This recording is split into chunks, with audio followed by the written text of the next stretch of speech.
What's up, you guys? Jalen Hawk here, as always, bringing weekly anime manga reviews, and I'm here with another video. Today, we're going to be talking about Tokyo Ghoul Re Chapter 179, mainly in particular, one thing that did happen in the chapter that did touch a lot of people's hearts, and that is the child of Touka and Kaneki. Now, one thing I do want to say before I start off this video is, this is just going to be a general discussion talking about Kaneki and Touka's child, the possibility, something that the community has been saying, and just stuff like that. Not necessarily like a full-on weird video about it, because we don't really know a whole lot. So this video should not be that long, realistically. Also, there's another video I have planned talking a little bit more in depth about the ending of Tokyo Ghoul, and also talking about the Dragon arc as a whole. And I plan on doing that either later this week or whenever the hell I have time. Probably tomorrow on 4th of July, because I don't have school tomorrow. So yeah, but besides that, the ending of Tokyo Ghoul, one of the most touching things for me personally was seeing Kaneki have a family. Now, I didn't think that, like, with everything that was going on during the Dragon arc, prior to the Dragon arc in Re and in Part 1, we would ever really get to see this. I thought this would be the ending that we see Touka have, not necessarily Kaneki. Like, obviously, Touka and Kaneki, I did imagine, would hook up at some point and would end up having a family, but I assumed Kaneki would die or be stuck in the Aqueduct, or something would happen to him where he would not be able to experience this himself.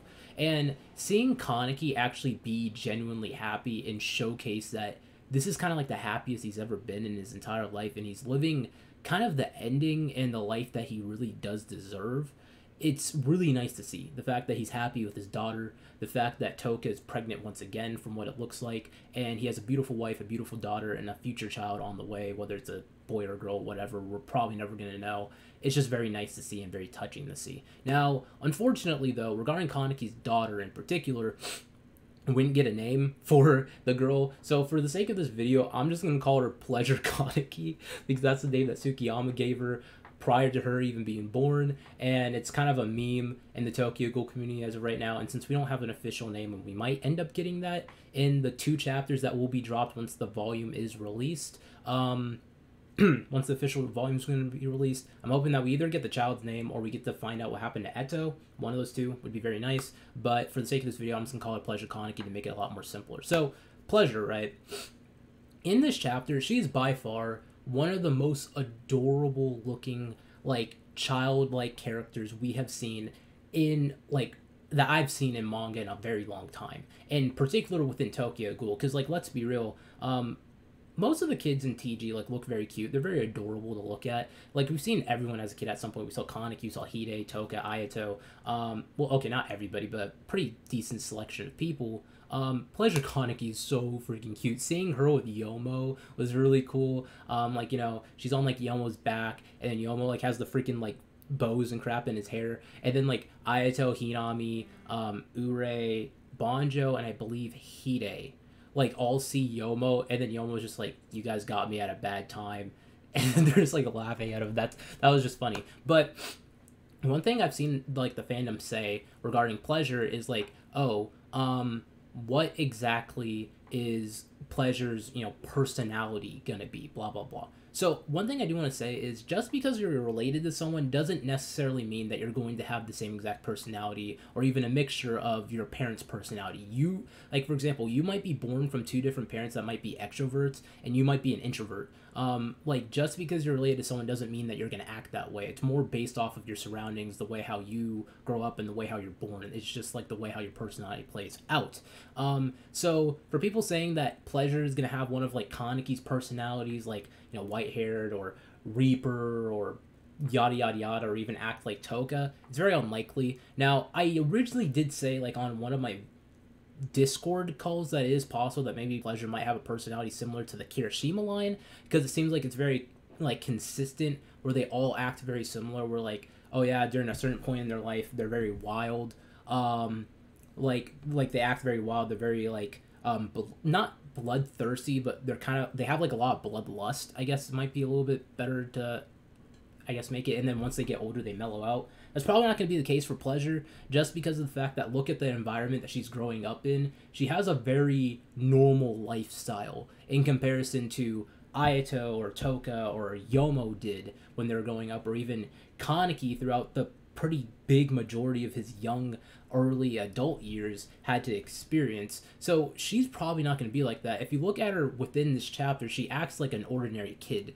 Like, she's very playful, she's just hanging out with her family, she's having a lot of fun, she eats apples and stuff, which, mind you, the fact that she's capable of eating apples pretty much confirms the fact that she's a natural hybrid ghoul. Whether she's like some type of new hybrid that we don't know of, that hasn't been yet, and she's like the first of her kind, or if she's a natural half ghoul, I don't know. But she is a natural hybrid of some type, just like Eto, and she's capable of eating like normal food. So that's pretty cool.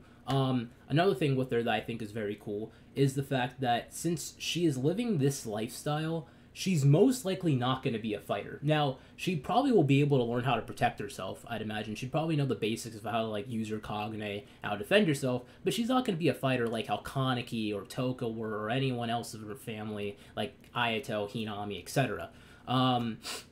Because she's living pretty much a normal human life. And I think that's really cool. Now, another thing about her that I find very interesting is the hair color approach. I remember people used to always say that if Kaneki had a kid, the kid might end up having white hair, and I was just kind of like, why would the kid have white hair? Because, like, genetically, Kaneki's hair isn't naturally white. It only became white because of torture, and seemingly now, whenever it does end up becoming, like, a darker color, it does end up reverting back to being white at some point.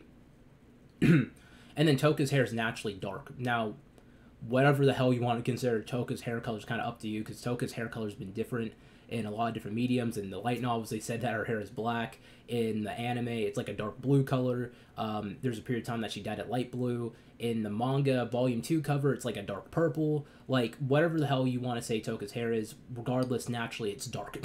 All right. But I always assumed that since Kaneki's hair was naturally black and Touka's hair is naturally dark, the kid's hair would probably be the same color or some type of variation of that.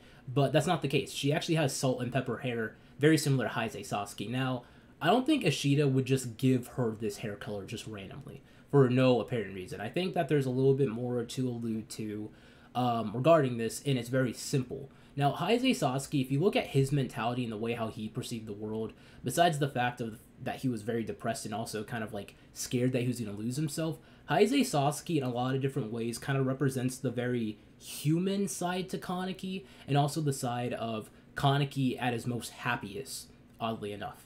The life that he always wanted to live, the fact that he wanted to have a family, and his family was the Quink Squad at that point in time. Kaneki's child having that hair color represents that. It's him, it's kind of showcasing that, yeah, Kaneki's kid has this hair color, Kaneki has a family, and I wouldn't be surprised if his daughter or his son is born, will probably have a very similar, hair color set. Not necessarily because it makes sense genetically, more on the lines of because of that's what it represents symbolically, and I think that's really cool. So, yeah, that's kind of all for this video when it comes to that kid.